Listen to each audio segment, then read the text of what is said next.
Shri Venkateswara gold తాకట్టులో ఉన్న మీ బంగారాన్ని విడిపించి కొనబడును. సార్ నమస్తే సార్. నమస్కారం అండి. సో ఇప్పుడు టీడీపీకి సంబంధించి జనార్దన్ రావు, సో అదే విధంగా వైసీపీకి సంబంధించి జోగి రమేష్ అని చెప్పేసి వీళ్ళిద్దరు చాటింగ్ చేసుకున్నారని కొన్ని స్క్రీన్ షాట్లు బయటకు వచ్చినాయి. కాల్ మీ అని కొన్ని మెసేజెస్ ఉన్నాయి. సో అది అబద్ధం అని కొంతమంది అంటున్నారు, నిజమని కొంతమంది అంటున్నారు. సో మీరేం చెప్తారు?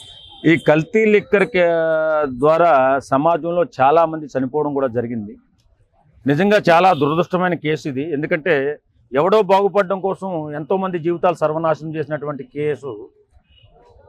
కానీ నిజంగా జోగి రమేష్ ఈ కేసులో ప్రమేయం ఉందా లేదా అని చెప్పి చాలామంది అడుగుతున్నారు.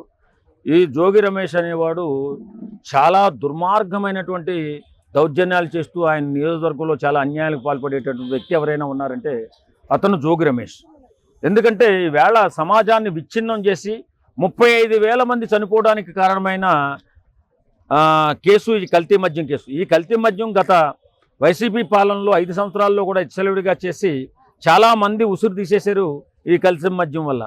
కాబట్టి ఈ కల్తీ మద్యం కేసులో ప్రధాన నిందితుడు జోగి రమేష్ ద్వారాగా నేను ఈ పని చేశానని చెప్పుకోవడం నిజంగా ఈవేళ జోగి రమేష్ జైలుకి వెళ్ళిపోయే పరిస్థితి ఉంది. ఎందుకంటే నిజంగా జోగి రమేష్ అనేవాడు ఉచ్చనీచాలు ఉండవు, ఆయనకి మానవత్వం ఉండదు, దౌర్జన్యం దుర్మార్గం చేస్తూ ఈవేళ 100 కోట్ల రూపాయలు సంపాదించినటువంటి రాజకీయ నాయకుడు జోగి రమేష్.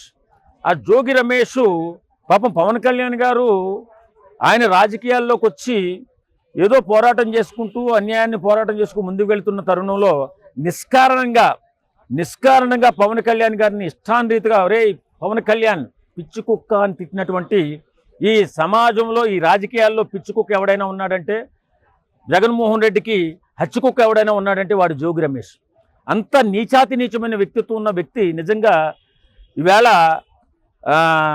కల్తీ మద్యం కేసులో దొరికాడు.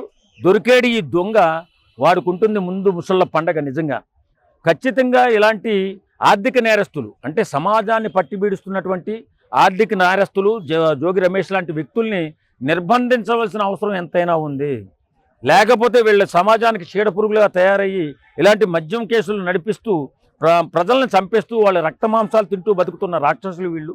కాబట్టి ఇలాంటి వాళ్ళని జైల్లో వేయవలసిన పరిస్థితి ఖచ్చితంగా రావాలి. జోగి రమేష్ని జైల్లో వేయాలి.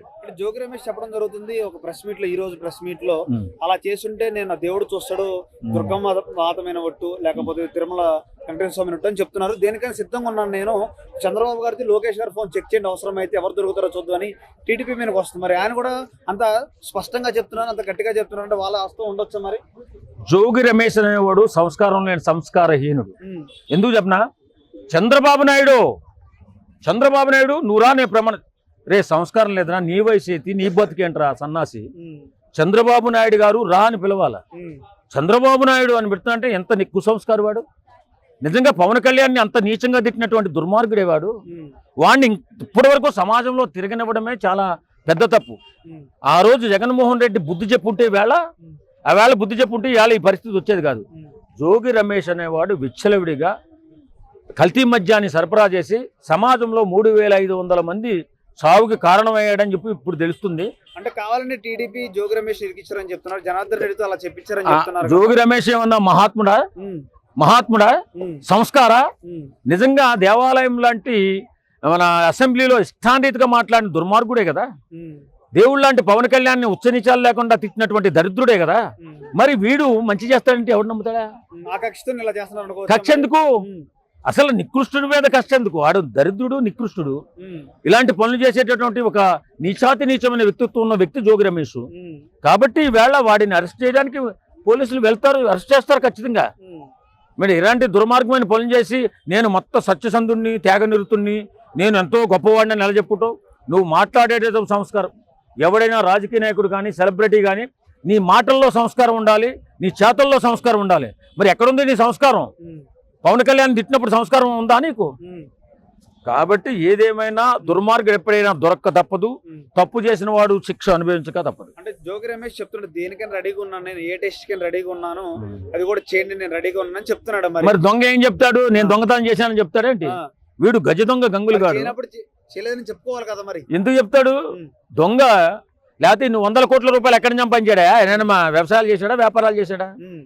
100 కోట్ల రూపాయల ఆస్తులు సంపాదించేసి ఈవేళ జనాల మీద రౌడీజం గోండాయిజం కబ్జాలు చేసినటువంటి వ్యక్తి ఇష్టాంరీతిగా మంచి చెడు లేకుండా చిన్న పెద్ద లేకుండా మాట్లాడుతున్నటువంటి సంస్కార విహీనుడు జోగి రమేష్. మరి అలాంటి వ్యక్తి చేశాడు అంటే నమ్మబుద్ధి అవుతుంది ఎవరికైనా. ఎందుకంటే అంత ఆస్తులు ఎలా వచ్చాయి, ఇన్ని మాటలు ఎలా వచ్చాయి, మరి ఇన్ని చూస్తున్నటువంటి ప్రజలు ఏమనుకుంటారు? జోగి రమేష్ దొంగనే అనుకుంటారు. చివరగా అటు చంద్రబాబు అంటే టీడీపీ వీళ్ళు అంటున్నారు, అటు చూస్తే వైఎస్ఆర్సీపీ అంటే వీళ్ళు చెప్పుకుంటున్నారు, నిజం అనేది ఇంకా బయటికి రాలేదు కానీ అంటున్నారు. మరి నిజం త్వరలోనే బయటకు వస్తుంది.